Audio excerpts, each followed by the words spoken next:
लेकिन मार तो दिए। और ये हमारे देशभक्ति पर सवाल उठाते हैं। अखलाक साहब के जो वर्जन है वो एयरफोर्स में है, एयरफोर्स मत करते हैं।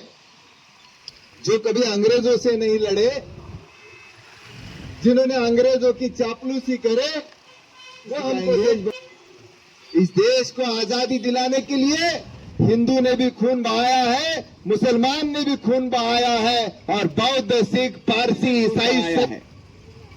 लेकिन एक है जिन्होंने बहाया नहीं, जो अंग्रेजों के खिलाफ नहीं लड़े, वो आज हुकूमत में है। और वो हम देशभक्त हो के नहीं बताओ। और पहले आप बताइए मोदी जी कि आपके आरएसएस बीजेपी का कौन आजादी की लड़ाई में शामिल हुआ? जिनकी बात अभी हमारे जुबेर भाई ने की, जिनकी बात अभी हमारे जुबेर भाई ने की, हम जामनेर में जाके आए बाबा भाई। जामनेर ये तहसील है, तालुका है हमारे जलगांव जिले का, और वहां पर बेटावड़ नाम का गांव है। उस बेटावड़ गांव में सिर्फ 5 घर है अपने अल्पसंख्यकों के, और उस घरों में से एक घर है सुलेमान खान का।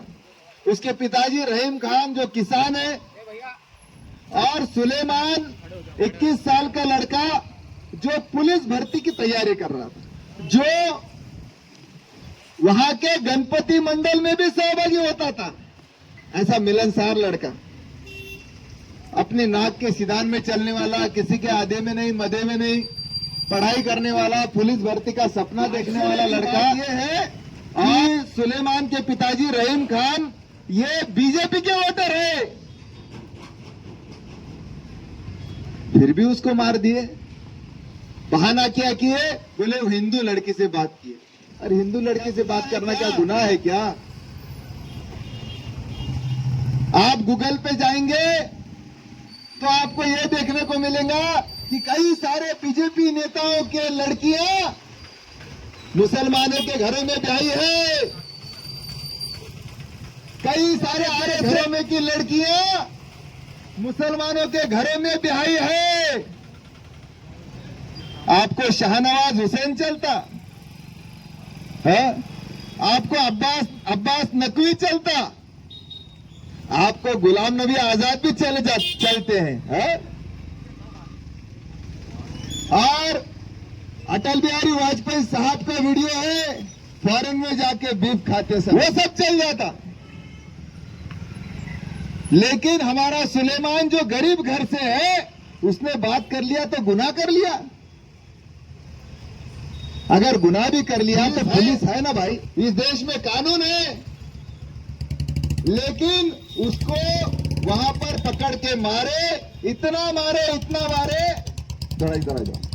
जरा मारे कि उसकी जान जाने तक उसको पीटते रहे। उसको एक इंटरनेट कैफे में पीटा, वहां से उसको एक उनके गाड़ी में डाला, फिर गाड़ी में भी पीटा, जगह जगह लेकर गए और जगह जगह लेकर जाकर और पीटा।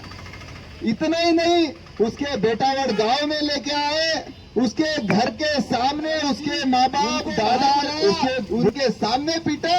वो जब उसको बचाने की कोशिश करे तो उनको भी पीटा।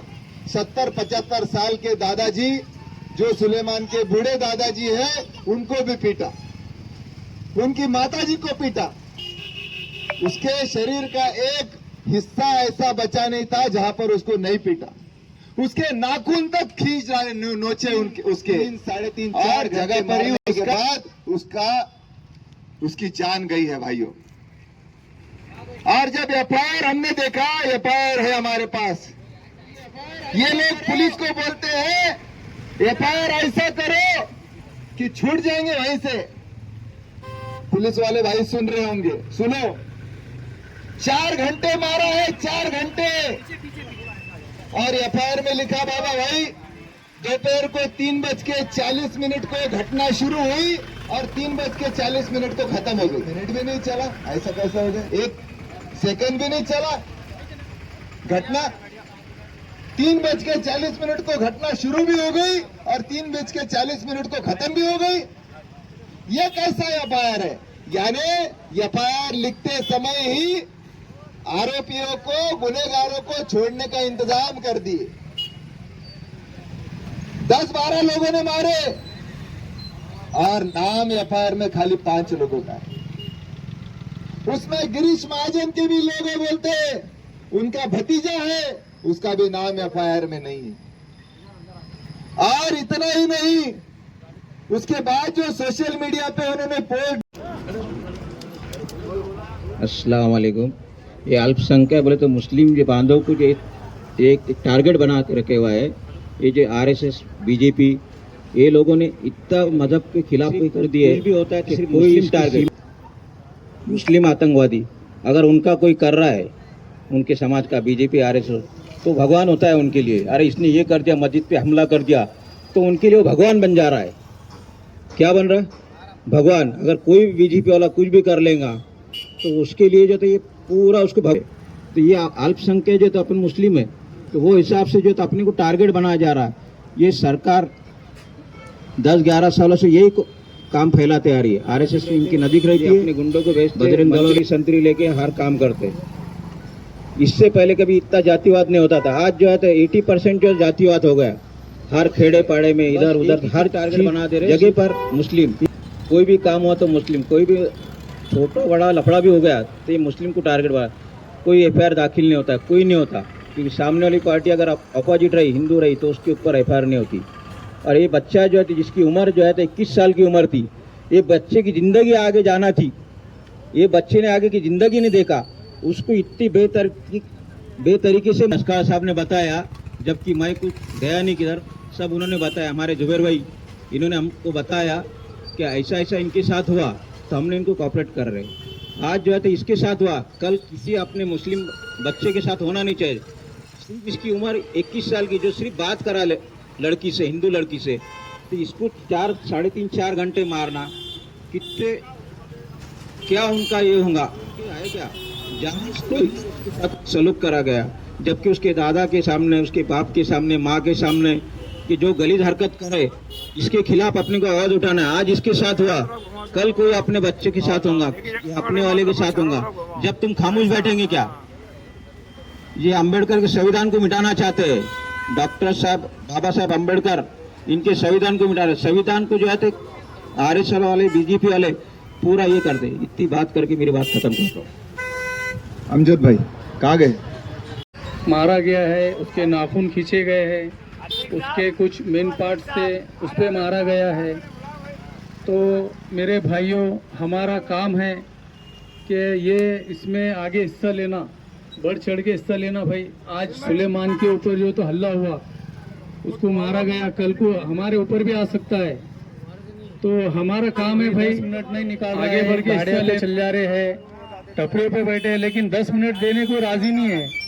अगर हमारे भाई के ऊपर ऐसा अन्याय हो रहा है और हम खाली तमाशा देख रहे हैं, तो कल को हमारा भी तमाशा कोई ना कोई तो देखेगा। आज हमारे मस्जिदों पे, हमारे दरगाहों पे जो हमले हो रहे हैं, तो इसके वास्ते आवाज़ कौन उठेगा? इसके वास्ते आवाज़ हमारे को उठाना पड़ेगा। हमारे दलित भाइयों के वास्ते आवाज़ हमको उठाना पड़ेगा, हमारे क्रिश्चियन भाइयों के वास्ते आवाज़ हमको उठाना पड़ेगा, आदिवासी भाइयों के वास्ते आवाज़ हमको उठाना पड़ेगा। अगर हम एकजुट होके रहेंगे तो इंशाल्लाह हम जो है तो आगे जो है तो जो हल्ले हो रहे हैं, जो मॉब लिंचिंग हो रही है, उसका सामना कर सकते। आज हमारे भाई लोग कोई साथ में नहीं आ रहा है, सब अपने अपने काम कर रहे हैं।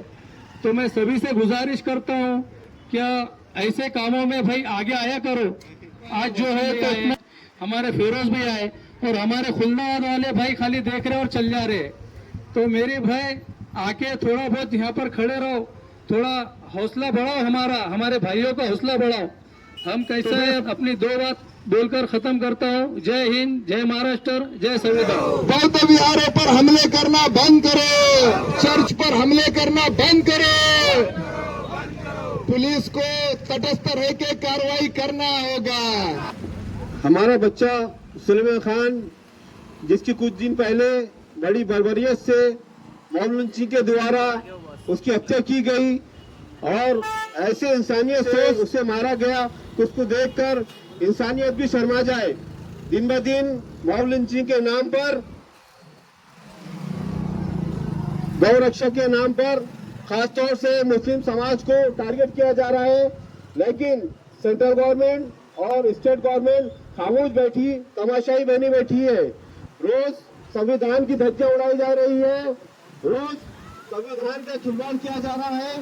ये जो आने दो भाई, आने दो भाई, आने दो।